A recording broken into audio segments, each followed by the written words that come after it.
backlash. It's a resumption of maybe the rightward trend, and also the recognition of Biden's weaknesses, especially age and performance. All this culminating in the Trump attack, I think, yes, it strengthened Trump, at least among his base. And I would agree with you that it also strengthens his election chances. But what are the consequences? The consequences are not necessarily as clear as you put up on the slide, Democrats versus Republicans, because as we've discussed, there's a lot of inertia in the economy, and especially in the U.S. economy. Major companies don't turn around on a dime and say, okay, now forget all of this our strategic planning. Now it's everything. It's the opposite. No, it's more gradual. But I will agree that quite a few companies have repostured themselves to align more closely with Trump policies. And this is a very important and effective strategy to align yourself with what looks like a stronger candidate, so that when and if he gets elected, you're not out in the cold. So I think this is reasonable posturing. But again, this is posturing, just like with the Biden administration. A lot of the oil companies, even though they understood that alternative energies were being incentivized and so on, they returned to the core business of oil and gas, in part because they realized that they will be held to account if there are energy shortages. They can't avoid that. That point that you mentioned, that the inertia, the long-term plans that these companies have, so it's very difficult to move from one side to another side. They wanted to have something linear. Is it correct? Yes, and this is, I would say it's even healthy to have, some inertia, because you don't want things going from extreme to extreme. But indeed, for some time, and we discussed this a while back in terms of the oil companies and their strategies going forward in the energy transition, a lot of the oil companies, the U.S. oil companies, have been focusing more on the shale patch, because that is something that is a quicker return, quicker start, quicker changes, responses to market inputs. For example, if higher prices look like they're going to stay for a couple of months, they can increase production. It's also, something that lends itself greater mergers and acquisitions, what they call consolidation in the industry. Yeah. With Trump, I think that will continue to go forward and strengthen.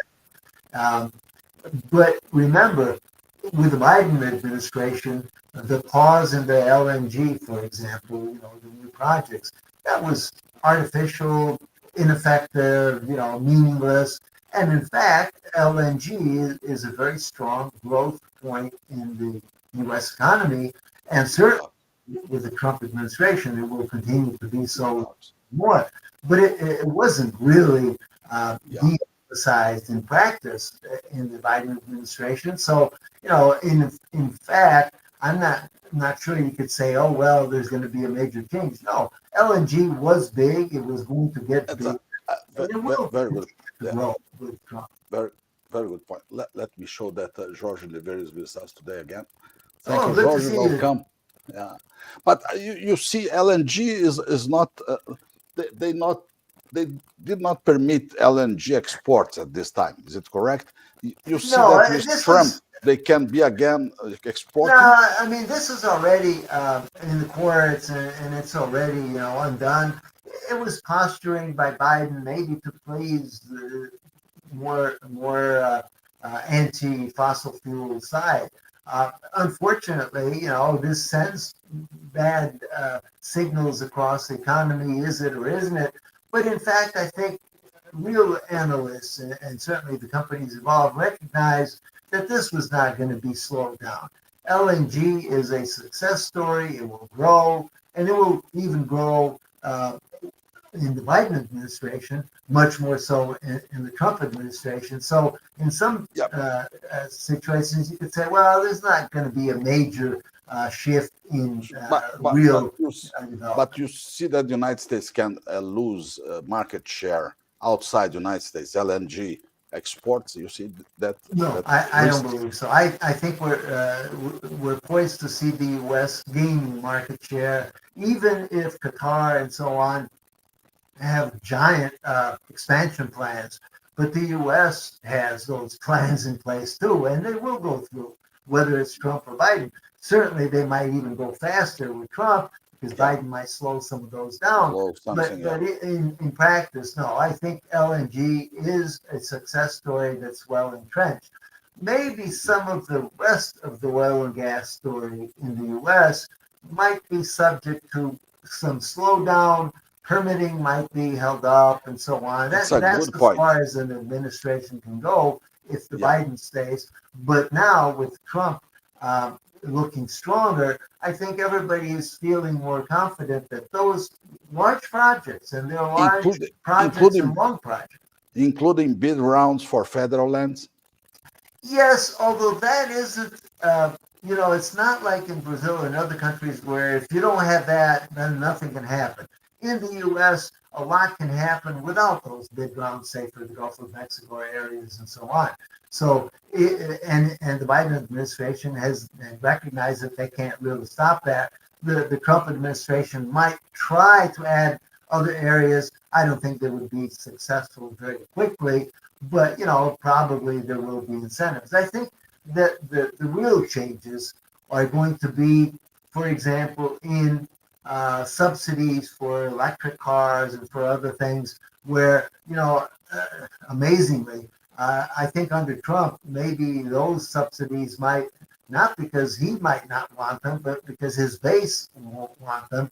Electric cars may not be subject to as much incentives as they might be under Biden, even though Elon Musk is promising $45 million to his campaign. He might not be happy with the fact that the EV subsidies might not stay as they are now.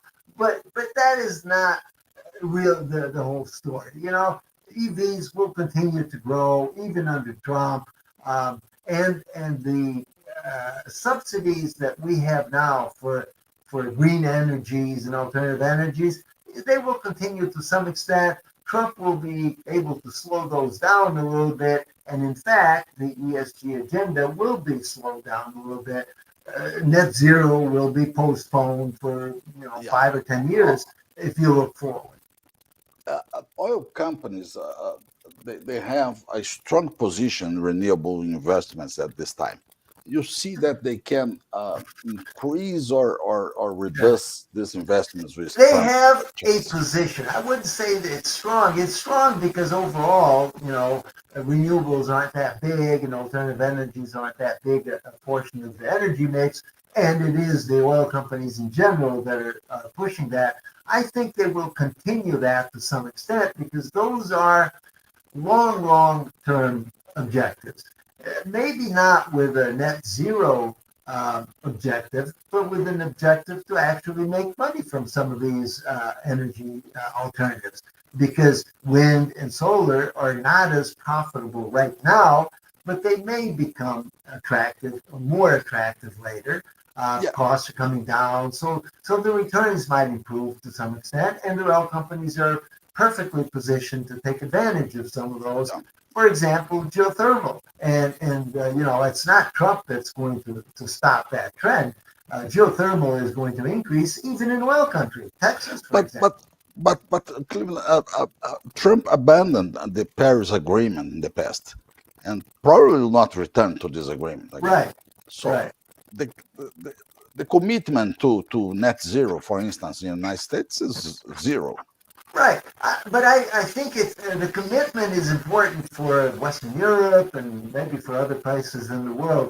It's not important for the United States because for better or for worse, I think that it's dollars and cents to guide decisions, opportunities. If there's business a case for a solar farm or a wind farm, it will get built. And Texas is a perfect example of an oil state that has basically the second largest wind production after California, I understand, and certainly coming up, and it might actually increase that because there is a good business argument that is an opportunity that companies, not just oil companies, can take and make money from.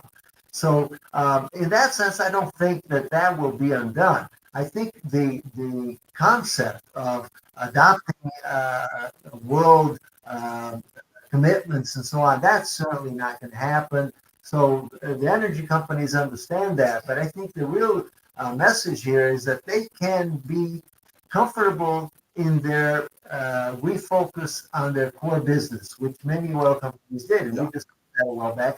They're turning back to core business, oil and gas, and they will be supported by Trump in this. Before we go to the Brazil section, that for sure we have a lot of things to talk about Brazil, consequence in Brazil. Let me ask you about MAGA, Make America Great Again.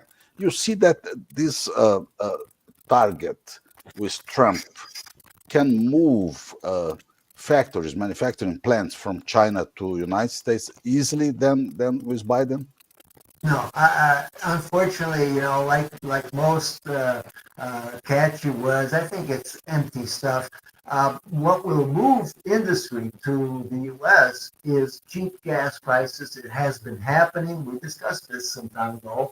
Reshoring is happening for the United States at the expense of Europe, for example, which recognizes that they will have expensive gas for a long time. And so their industry is going to have to face the harsh reality that they have to relocate. They're not going to be competitive on the long term with those energy, in particular gas prices. So the U.S. will gain space industrially, maybe not at the expense of China so much, unfortunately, for those who want to, prove themselves independent of China. I think that the biggest losers will be other developed countries like in Western Europe.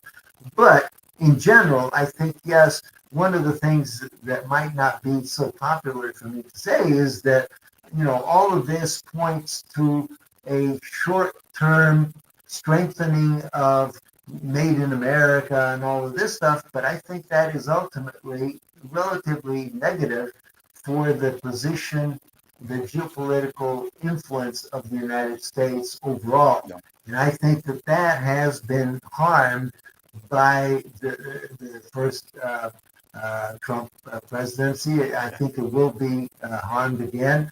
Biden did not improve on that because there wasn't too much that he could do about it. But I think that there is a long-term trend towards loss of influence of the United States. It's a reality. It's not a wishful thinking. It's not, no, I'm so sorry about it. It's a reality. Yes, the reality. Polarization is losing space. All of these things, it's not drastic and it's not going to be tomorrow, but these things are happening. But I think that one of the things that we can point to is that the world order is slightly more threatened because of uncertainty. It's not that Trump wants war, it's just that there is uncertainty in the world. And with the U.S. presidency, an uncertain, unknown result, that uncertainty raises the stakes. Let me propose for you that our last 15 minutes of our podcast today, we spend with Brazil, the consequences in Brazil. So we know that the signals in the United States and Europe, in Brazil, it be amplified a lot by 10. Everything happens very strongly here when they move something there.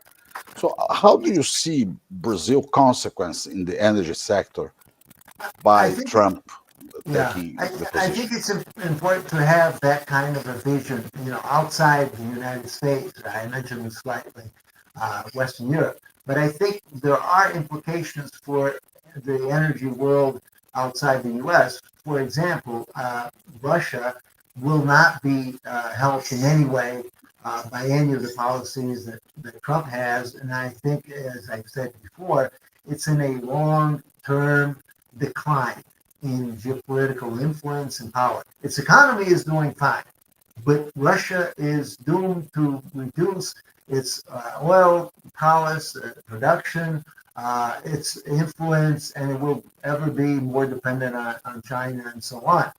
But the other side is that China and India are growing in influence because of probably the relative weakness of future U.S. geopolitics. And in BRICS, Brazil benefits from that as well. Not just Brazil, India in particular. China is a big player, but not affected so much by that.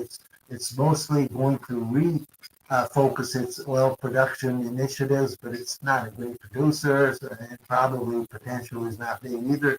But Brazil stands to gain, and not just with oil and gas, which I think are on a good uptrend, but I think with alternative energies, regardless of policies in Brazil, because the United States may have a little bit harder time pushing some of the alternative fuels that have been making big strides. This is almost like a very ironic situation because some of the strongest support for Trump is from the belt that produces grains and so on that would be for biofuels, ethanol, and so on. But I think the U.S. Stands to lose some space in that, and Brazil could gain it. India is not ready to capitalize on that, even though it has great potential. So you see opportunities to Brazil in this case?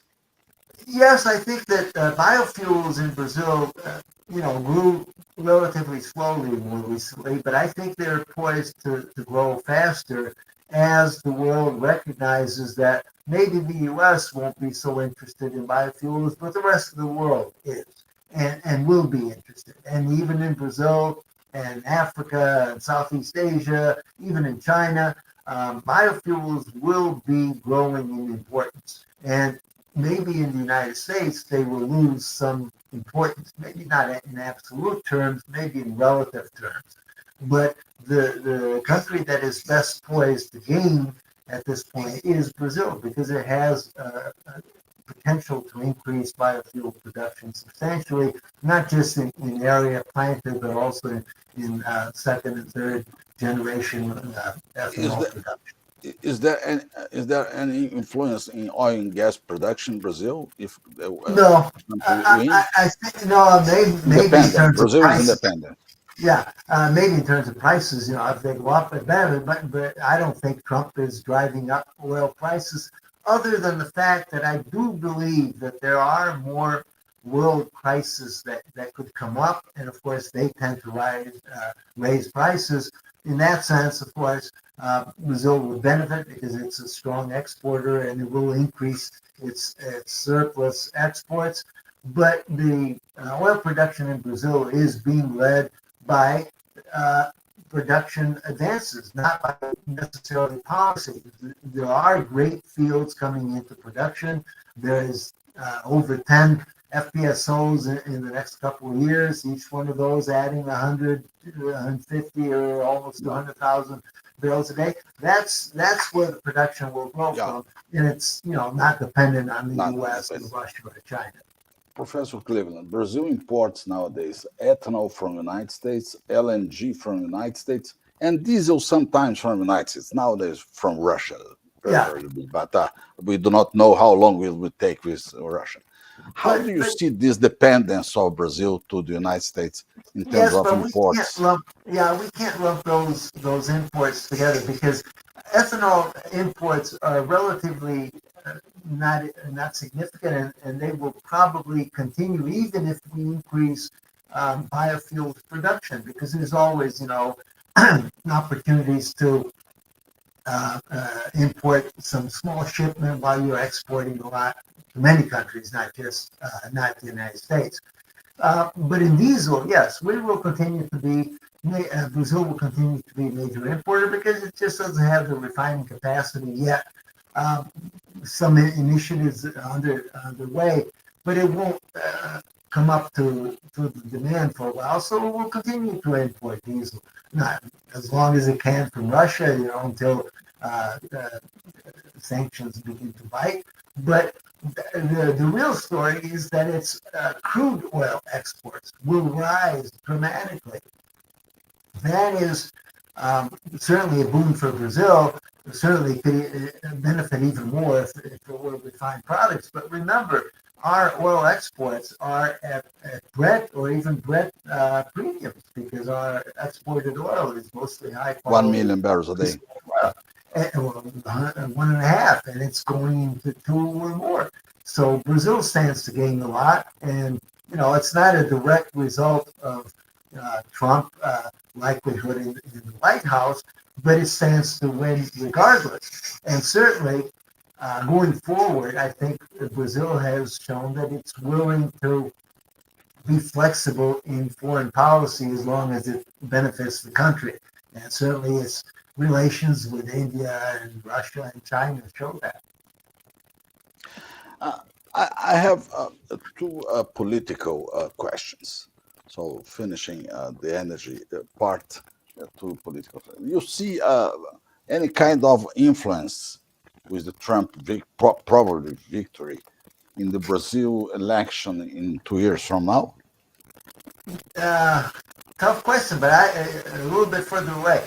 But I would say that Brazil is nowadays more independent, more distant from the U.S. reality than it was, for example, in the Bolsonaro government and so on.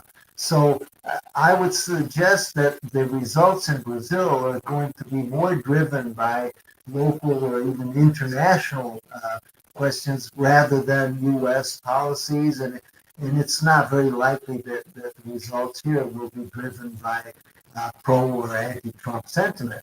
I think Trump will be a strong domestic policy president, so that also portends a removal of the United States in relative terms from some of the geopolitical posturing that it has had in the past. This isolationist, non-involvement, let anything happen outside. This actually is good for Brazil. I don't think it's very good for the U.S. Tricky question, I know. in the long term, but it's good for Brazil. And my last point for you today, Professor Cleveland, very tricky and tough question. Do you see this tentative to kill Trump something standalone or made by groups?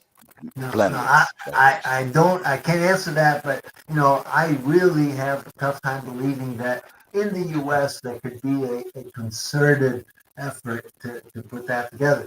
But again, investigations will tell. Yeah. I think that the real takeaway is that whatever the reason, however it happened, and so on, the main takeaway is that Trump comes out a little stronger.